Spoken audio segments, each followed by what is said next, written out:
یو کتاب میں کته یو لوی محدث دی ابو زرعه دا 3 کسان دي. ابو زرعه چې دا کم عمرو ابن جریر دی د دې یو شاګردو، هغه شاګرد به دله درس لته بیا به واپس راته کور ته د هلک نوی واده وکړو. چې واده وکړو نو ښځه خامخا پیغله جینۍ وي په کور کې، خاوند نه مطالبه هم دا کوي چې ته په وخت راځه. اوس هم چې کوم هلک مخکې رستو کېږي لیټي نو ښځه وایي زه به تا ته ویښه ناسته یم، دا دروازه به کوله وي، غل را نشي بل څه نشي، کوده کېږم زه بیا به ورډبې. د هلک نوی واده وکړو نو ښځې به ورته هر وخت وایي ګوره په ټایم راځه. او دی یو ماسخوتن مانځنه ته د ابو زرعه سره به حدیث اورېدل. یو ورځ دی لږ لیټ راغی، ښځه هم پیغله وه، ناوې وه، نو دې ناوې سره دا خاوند بیا لږه ګزاره کوي. نا ورته لګیا دی چې ګوره نن بیا ناوخته راغلي، ده ته څه کوې؟ وی استاد جی د حدیث استاد دی، هغه سره لږ وخلم چې د نبي کریم صلی الله علیه وسلم څو حدیث حدیث زه کوم نیکبخت دی. وی ستا استاذ په څه پوهېږي، ته په څه پوهېږې؟ که ستا استاذ کې علم وي تا ته به عقل ښولې، د ښځې حق نشته او دومره لیټ رالی. نو دی په دې استاذ خفه شو. وی ګوره زما استاذ ته ناپوهه مه وایه، زما استاذ د لکاو احادیثو عالم دی او لکاو احادیث زما د استاذ یاد دی، او دا ما استاد متعلق خبرې مه کوه. وی ستم جاهل یې، ستا استاد هم جاهل دی. بس دله هم غصه راله. قانون دا دی چې ښځه کله غصه شي نو خاوند له پکار ګزاره وکړي، او که خاوند کله غصه شي نو ښځې له پکار چې ګزاره وکړي. او چې دواړه کله غصه شي دی خدا سي مثال دی لکه په کویله باندې چې تیل دی ور واچو، هم غصه شو دام بس خاوند ورته وایي وی ښه ته خو زما استاذ ته جاهل وی، خو که زما استاذ د نبي علیه السلام د 100,000 احادیثو حافظ نی نو ترې په ما په 3 طلاقو طلاق یې. د طلاقو دا لفظ چې د ښځې واورېد بس اوبه پې توی شوې. ښځه خو هېڅ ته نه یېرېږي، خو چې طلاق لفظ دې ورته ووایي بس په دې بیا پیریان را چې خدای دا څه وشو چې دی وایي بس ښځه سړه شوه. دا دې څه ووایي؟ سړی وی خو ته نه صبرېږي، نو روزانه د ما استاذ پسې بدرد وی، روزانه د ما استاذ څه جاهل وی. بس زما استاد قصه نه کېږي چې زما استاد جاهل دی، زه خپل کور کا. او که زما استاد د 100,000 حدیثو حافظ دی نو بس بیا ټیک ده. بس شپه تېره شو، دی م وایي چې خدای ما نه څه د خولې نه وختل، دا څه پته لګي چې زما استاد به د 100 حدیثو حافظ. 100 حدیث اسانه خبره خو نه ده. ټول قرآن شریف تقریبا 6.5 زره کم و بیش آیتونه دي، او یو حدیث د قرآن شریف د آیت برابر بلکې زیات دي. حدیث خو د قرآن شرحه ده، او قانون دا چې تشریح د متن نه زیاتی. څومره جلدونه جوړېږي. شپه غریبانو په تکلیف تېره کړه، سهار وختي لاړه ابو زرعه له دا هلک دا شاګرد وی حضرت مونږ خو بېګا شپه ډېره تکلیف سره تېره کړه. ولې خیر دی؟ زما ښځه ما ته نښتي، تا ته یې څه بد رد ووې نو ما له غوسه راله. نو ما وی که زما خاوند د نبی علیہ السلام مبارک د 100,000 احادیثو حافظ نه ترې په ما په 3 طلاقو طلاق یې. اوس صیبه الله ته وایه لږ حدیث ته یاد دي که نه؟ که د یاد دي خو ډېره ښه شوه، ښځه په ښځه پاتې ده. او که دې نه یاد نو ښځه والوته. 3 طلاقه مې ویلي دي. امام ابو زرعه رحمت الله علیه ورته وخندل، وایي زه ښځه لرې نه طلاقه، خپلې مزې دې ښځې سره کوه. وایي مطلب څه دی صیب؟ او ورته څه وایي؟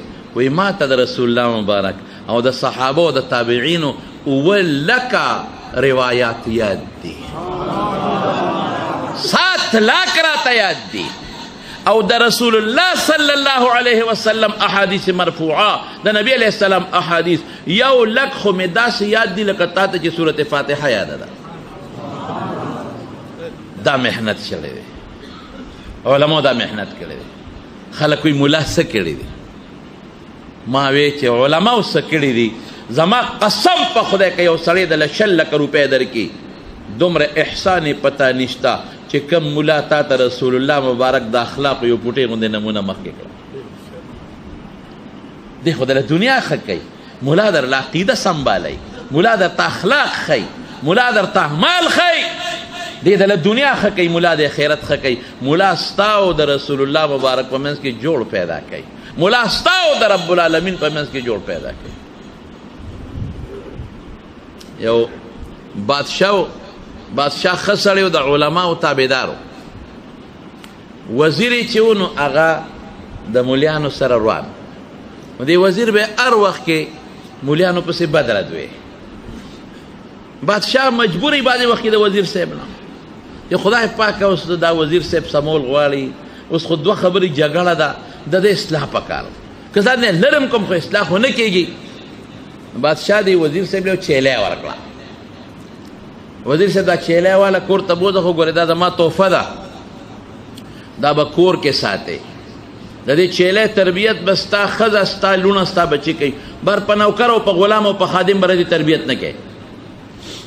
وزیر صاحب له بادشاه چې چاله تحفه ورکړي هغه په سر ګرځئ.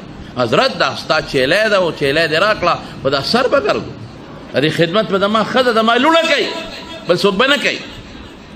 کور ته یې بوتله ښځې لوڼو ته مو دا د بادشاه تحفه د قیمتي چیلې راکړې ده. ګورې بادشاه خفه کېږي که اطلاع ورسېده چې حجره کې خدمت کوي، بیا بادشاه خفه وي. خدمت به تاسو کوئ. ښه نسل و چیلې ورو ورو زیاتېدې بچي راوړل، او بادشاه به کله کله تپوس کو به وزیر صاحب چیلې څنګه ده؟ وی حضرت ډېر ښه نسل دی، پیم ښه ډېر کوي، بچي هم ښه ډېر راوړي. یو ځل ته بادشاه تپوس څه موده پس وزیر صاحب چیلې دې څنګه ده؟ وی صاحب بهترین نسل، بلا بچي راوړل او ډېر ښه پی کوي او لوی کنډک دې جوړ شو. او ګورې بادشاه سلامت ستا په خبره اوس هم قایم یم، زما ښځه زما لوڼه زما بچي خدمت کوي، په نوکر یې خدمت نه کوم. یاره بادشاه سلامت ډېر ښه شی دی، خو یو عیب دی پکې. وزیر صاحب څه عیب دی پکې؟ عیب پکې دا دی چې حیا پکې نشته. طالبانو د تبلیغیانو په ژبه تقاضا د خلکو مخکې پوره کوي.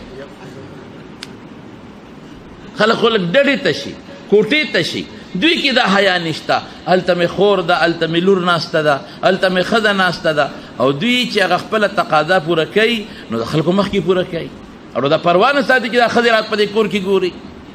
او دویم دا دی چې نه خور پیژني نه مور پیژني. د کوټې بچي وي خو چې کمې مور نه پیدا دی نو هغه مور نه هم خپله تقاضا پوره کوي، خور نه هم پوره کوي، لور نه هم پوره کوي. یاره بادشاه سلامت دا عیب پکې نه وي که نه ډېر ښه شی و. یاره بادشاه سلامت چې دا عیب په دې چیلو کې ولې دی؟ بادشاه ورته وي دا په دوی کې مولا نشته، دوی کې مولا نشته. بس د وزیر صاحب په سر باندې ګرمې اوبه توی شوې، یخې اوبه توی شوې. واقعي که دا زه حیا کوم او په پردو کې دننه خپله تقاضا پوره کوم، دا د علماو برکت. او که زه دا پیژنم چې دا زما خور ده او دا زما لور ده او دا مې مور ده او دا مې بچی ده، دا حلال او دا حرام، زما قسم دی چې دا د علما کرامو برکت دی. زه اکثر ویم که په مخ د ځمکه علما نه وي چې د خلکو به څه کول. د بېدینۍ سیلاب روان دی، سیلاب د فحاشۍ سیلاب روان دی، او د انجیوس په شکل کې. مخکې به زمونږ د علماو د انجیوس بد وی، نو خلکو به وی وی د پاکستان خدمت کوي، د ملک او د وطن خدمت کوي، چاله لختي جوړوي، چاله چرګانو فارمونه جوړوي، چاله غواګانې اخلي، او دا مولیان لګیا د ملک بربادي غواړي. قسم دی چې اوس مې د ملک د اهمو واکدارانو نه واورېدل، د ملک د اهمو ادارو د مشرانو نه مې قسم د الله په ذات واورېدل چې بار ملکونه په پاکستان کې جاسوسي او بار ملکونه د اسلام بیخکندي د انجیوس په شکل کې روان دی وکوي. د مخکې علما ویلي، ډېر مخکې علماو دا خبره ښکاره کړې وه. اوس چې څومره جاسوسان روان دي د انجیوس په شکل کې روان دي، اوس چې څومره د ملک خلاف سازشونه روان دي د انجیوس په شکل کې روان دي، اوس چې څومره د دین او د اسلام خلاف سازشونه روان دي د خرابو انجیوس په شکل کې روان دي. دا خو شکر وباسئ د خدای نه چې علما کرام په دې مقدس ځمکه شته، صالحین په دې مقدس ځمکه شته، دیندار په دې مقدس ځمکه شته، د علماو نایبین په دې مقدس ځمکه شته. او ستاسو غوندې خلک چې مدرسو سره او علماو سره جوړ ساتئ دا په دې مقدس ځمکه شته. یعنې قسم دی که د انسانانو به د خور پیژندلې نه به مور پیژندلې، نه به حلال پیژندلې او نه به حرام پیژندلې. دا د علما کرامو برکت دی. زما وروڼو بچي عالمان کې، یو بچي عالم کې، یو بچی حافظ کې، او په دې مه یارېږئ. ډېر خلک دا وایي یاره که په دې بچي زه علم وکړم، انجینیر جوړ کړم خو ډوډۍ به میلو شي، ډاکټر جوړ کړم خو ډوډۍ به میلو شي، او که د یو دنیا یو غټ ساینسدان ته جوړ کړم ډوډۍ به میلو شي. او کدی مولا کم نو رزق به د کم ځای نه. الله اکبر. رزق د چا لاس کې دی؟ لږ جواب راکړئ. د عوامو نه جواب غواړم. رزق د چا لاس کې دی؟ داسې نه شوق سره وایي چا لاس کې دی؟ الله لاس کې دی. عزت د چا لاس کې دی؟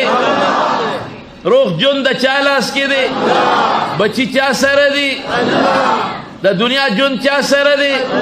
شوق سره وایي مرګ چا سره دی؟ نو چې هر څه الله سره دی نو بیا موږ پکې څه کوو؟ هغه الله چې خنزیر له رزق ورکوي، خنزیر له مولا له به نه ورکوي. هغه الله چې سپي له ورکوي مولا له به نه ورکوي. هغه رب چې دغه له ورکوي، روسي له ورکوي چې دا خدای نه مني. هغه چینی له ورکوي چې خدای نه مني. هغه الله چې عیسائی له ورکوي چې خدای ته کنزل کوي، خدای له زوی دی، خدای له خضر دا الله ته کنزل. هندو له ورکوي چې بوت ولا شریک کوي، نو مولا له به خدای رزق نه ورکوي. په دې مه یارېږي. رزق به دله خدای ښه درکوي او داسې بسیاره به درکوي چې یاد به وساتې. ژوند به د اطمینان او د سکون او د خوشحالۍ وي. او که مال دې ډېري او علماو سره تعلق دې نه جوړ دې نه، یا عالم نه د عالم خدمتګار نه، قسم دې ټینشن ګولۍ به خوري وده کېږي. بچی عالمان کې د خدای بندگانو بچی به دې ښه شي او ته به هم ښه شي. د بچی به دنیا ښه شي، ستا به دنیا ښه شي. د بچی به د اخر ښه شي او ستا به اخر ښه شي. او که بچی د نه بېدینه پاتې شو نو بچی دې هم غرق کو، تباه دې کو او ځان دې هم تباه کو. او قبر کې به بیا تاله تکلیف وي. بچی له دې هم کار وکړه، ځان له دې هم کار وکړه. یو بچی عالم کې مخکې ورځو کې یو امی سړی مړ شوی، دې جنازې له لاړم، بچی عالم دی، مدرس ډېر ښکلی عالم دی. نو ما هغه ځای کې بیان وکړ. نو ما وې مې ګوره دا فلانکې حاجي صاحب خو قبر له لاړ، کم از کم دنه به قبر کې الله تپوس کړي، خامخا فرشتې هم تپوس کوي، الله هم تپوس کوي. نو چې الله دې تپوس کړي بالذات یا بالواسطه چې څه دې راوړي دي، او ده ورته دومره ویلي چې الله ما سره خو اسم نشته، خو چې کله راتلم نو یو بچی مې عالم دی مدرسه کې درس کو، الله ستا قرآن یې ښو، ستا د پیغمبر مبارک احادیث یې ښول، نو الله به څومره دې خوشحاله. او چې ته قبر له لاړ شې او بچی دې کرپشن ته ناست دي در نه پاتې، بچی دې رشوت ته ناست دي در نه پاتې، او بچی دې ګندو تصویرونو ته ناست دي.